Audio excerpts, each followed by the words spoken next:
existe uma apreensão com a transição. A transição é sempre difícil, né? Não, foi um governo, acho, muito polarizado em termos de interação nas redes sociais.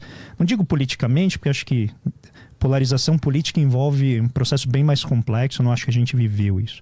A gente viveu uma polarização eleitoral.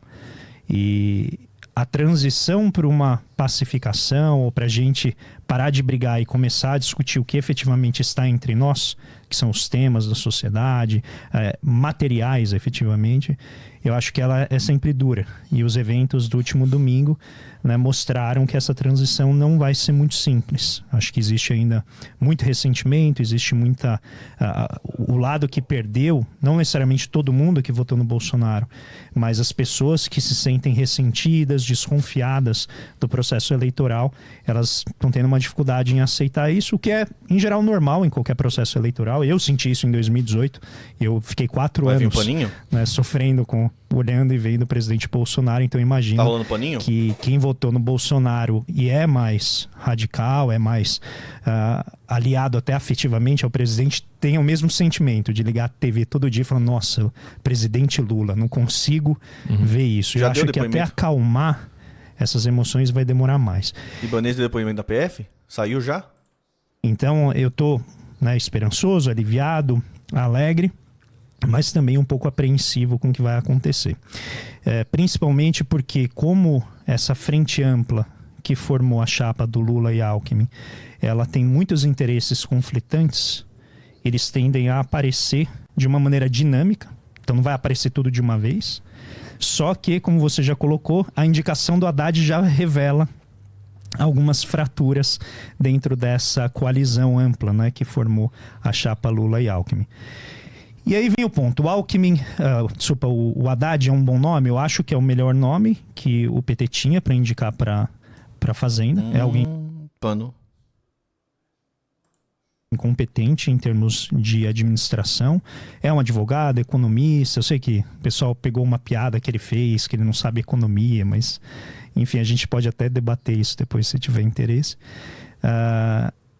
Que tem uma experiência administrativa que não começa na gestão dele como prefeito, né? Ele já havia sido assessores do João Sayad, que foi secretário de Finanças durante a gestão Marta Suplicy. Ele foi ministro, né? Ele teve uma gestão na maior cidade da América Latina. Então é alguém experimentado.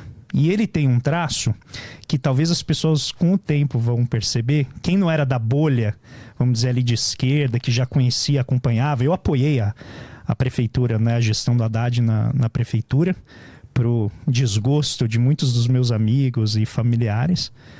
E então, para mim, ele não é novidade, né? Eu já acompanho há bastante tempo. Então, tem muita gente que não sabe que ele, na verdade, é uma pessoa incrivelmente rigorosa com o orçamento. Ele deixou um caixa abundante para a cidade, mesmo tendo enfrentado várias dificuldades em subir os tributos dos mais ricos. Ele acabei de ver, vence, a tentativa era subir o IPTU, entram no STF, bloqueiam a capacidade dele de cobrar esse IPTU mais elevado, principalmente de mansões suspensas. E ele perde, se eu não me engano, ali já em 2013... algo como 2 a 3 bilhões de reais, depois ele perde, se não me engano, mais 3 bilhões, algo assim. Ele se vê fortemente desfalcado financeiramente naquilo que ele queria fazer.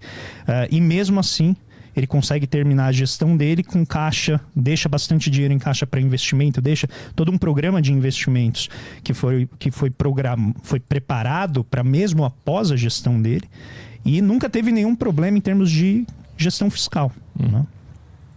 Então eu acho que as pessoas aos poucos vão começar a perceber aquilo que as pessoas já na bolha de esquerda já conhecem há muito tempo, que o Haddad é considerado o mais tucano dos petistas, né? Ele é alguém que tem uma linhagem do ponto de vista administrativo que é bastante rigorosa, né? Então ele Mudou.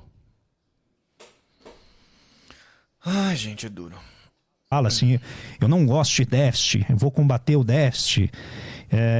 Quando falaram para ele, né, questionaram a previsão desse resultado que eles colocaram agora para 2023 de 211 bilhões ou 230 bilhões de déficit para o governo, né? Ele falou assim: vocês não me conhecem, eu não trabalho desse jeito, o déficit não vai ser desse tamanho, Ponto. Então, quem conhece sabe que ele é assim. E ele vai fazer de tudo para que não haja um déficit fiscal substancial. E as medidas que ele anunciou essa semana, não esqueçamos, 10 dias de governo. Eu sei que parece que faz 2 meses e 10 dias, mas na verdade são 10 dias que ele está com a caneta na mão. Em 10 dias ele já encontrou potencialmente 240 bilhões de reais, seja na forma de corte de custos, 50 bilhões na forma de corte de custos, e 190 bilhões na forma de repactuação de tributos ou eliminação de litígios tributários ou mesmo revisão de contratos que estavam aí, ou até a desoneração, na minha visão maliciosa, que foi feita no dia 28 ou 29 Claro de que foi dezembro, no maliciosa, apagar né? das luzes Claro que foi. do governo Bolsonaro, que foi a isenção do PIS e COFINS sobre as operações financeiras, o lucro financeiro das empresas, né? Algo que se não faz faltando 1, 2 dias de governo. É algo que vai ter um efeito de quase 5 bilhões de reais nas contas do governo. Então ele foi lá fazendo meio que um garimpo, né, para usar o termo caro aqui aos amigos ANCAPs, né, que adoram mineração. Ele foi lá minerando e em 10 dias encontrou isso. Já encontrou potencialmente 240 bilhões para poder cobrir o déficit programado. Ou seja, já foi aprovado, é isso que eu quero que vocês entendam. Esse déficit já foi aprovado. Ele poderia falar, não, vamos deixar assim, porque já está programado, já foi aprovado pelo Congresso anterior, né, que aprova o orçamento do ano seguinte, e vamos já preparar para o próximo. Ele não, eu não quero terminar esse ano com um déficit desse tamanho, porque a responsabilidade fiscal para mim é importante. E aí qual que é a diferença? Ele poderia seguir aquilo que se espera, e é o que eu acho, né, desde a nossa última conversa. Eu acho que ficou claro que tem 2 formas de você resolver o problema fiscal. Um deles é você cortar despesa, e o outro é você subir a arrecadação. Você pode fazer os 2, né? Você pode modular ali queda de receita, elevação de receita com queda de despesa. Ele vai fazer algo nesse sentido. Então ele está no meio termo dizendo assim, olha, eu sou responsável, não vou deixar a coisa fugir de controle, não é o meu perfil, e com isso eu acho que ele está tentando tanto angariar a credibilidade do mercado financeiro, que você viu, né? Você vem acompanhando, qualquer coisa que ele fala é meticulosamente estudada para ver se não tem uma entrelinha, se não tem algo subliminar. Eles vasculham a vida, inclusive eu tenho amigos que estão lá na equipe econômica, vasculham a vida de todos para encontrar qualquer inclinação mais perversa no sentido, né, da gastança e tal. Então acho que ele está tentando ganhar credibilidade para dizer que ele não é um irresponsável. E do meu ponto de vista, a história dele prova que ele não é efetivamente um irresponsável fiscal, né? É que de fora da bolha ficou parecendo que era meio que vou dar emprego para meus amigos aqui, que não tinha nada a ver com o talento do cara, com o conhecimento. Mas você tá falando que o Haddad Você está dizendo da equipe dele? Quando ele nomeou o Haddad, eu pensei, ó lá, amigo do cara, né? Porque não tava se falando nesse nome. Ou tinha opções melhores? Não, ele sempre foi o nome, na verdade. É porque, como ele estava concorrendo ao governo do estado, então havia a possibilidade de ele ser governador. Uma vez que ele perde a eleição aqui, ele se torna automaticamente um dos principais quadros para a Fazenda. Tinha outros, tinha o Wellington Dias, tinha o próprio o Alexandre Padilha. O Meirelles, eu acho que nunca foi considerado efetivamente. Acho que, como a frente era ampla, então todo mundo foi lá e colocou a sua lista de desejos, né? Eu gostaria que fosse o Pércio Arida, né? Eu gostaria que fosse o Henrique Meirelles, né? Chama o Meirelles, né? Que ele resolve e tal. Mas política é aquela... Eu vou relembrar o meu mote na nossa última conversa. A vida é dura. Então quando você chega lá, você tem um conjunto de anseios que você quer executar. Só que aí você tem a sua base política.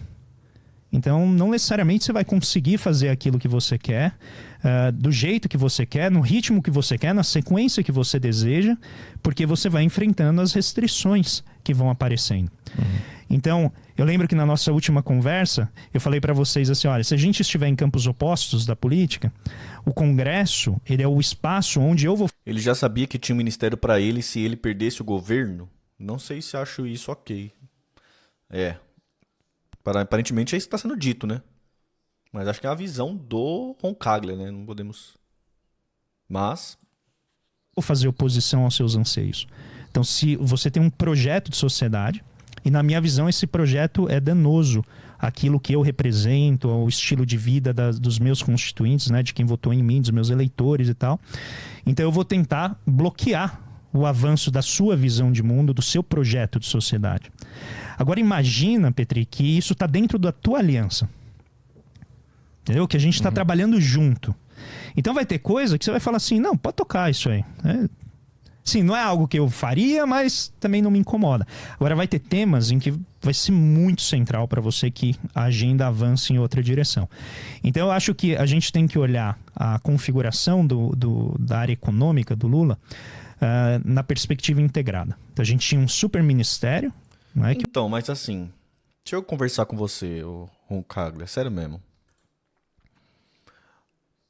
Não é melhor, tudo bem, frente ampla, coisa do tipo, coligação, mas não é melhor a gente montar a frente ampla, montar as coligações com base no projeto? Não é melhor a gente negociar esse tipo de coisa na eleição para passar pelo crivo social, para eu, você e todo brasileirinho que tem um título de eleitor votar nas pessoas sabendo o que aquela pessoa está prometendo, sabendo qual é a linha que vai ser seguida, sabendo o que se esperar? Isso não é a forma mais correta? Não me parece uma coisa meio óbvia, gente? A gente não deveria caminhar para esse caminho? O processo, sabe, se fala muito de democracia participativa e coisas do tipo. Pô, a eleição é muito pouco, sabe? É muito pouco. E dentro desse muito pouco, a gente não consegue nem usar esse muito pouco. Porque é lindo falar de democracia participativa, é lindo falar dessas coisas, mas aí quando é a democracia participativa mesmo, de colocar o povo, pro povo chancelar o que é feito e o que não é feito, não se pode fazer isso, tem que ser feito depois no gabinete, isso aí. É duro, né, cara? Triste, cara, triste. O PT sempre aposta na despolitização. Tudo bem, o PT, né, com os interesses de poder dele, fazer isso... A gente não concorda, mas até entende. Agora, pô, o Roncaglia, mano. O cara é um doutor, mano. Tá ligado? E fala desse tipo de coisa como se fosse com uma naturalidade, com uma tranquilidade, sabe? Como se fosse uma coisa tão natural. Então, cara, isso tá errado, cara. Isso tá errado.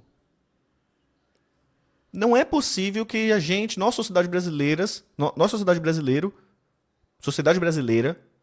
a gente é obrigado a deixar temas fundamentais, a direção do país, para onde vai o país, na mão de meia dúzia de plutocrata dentro de gabinete, né, velho?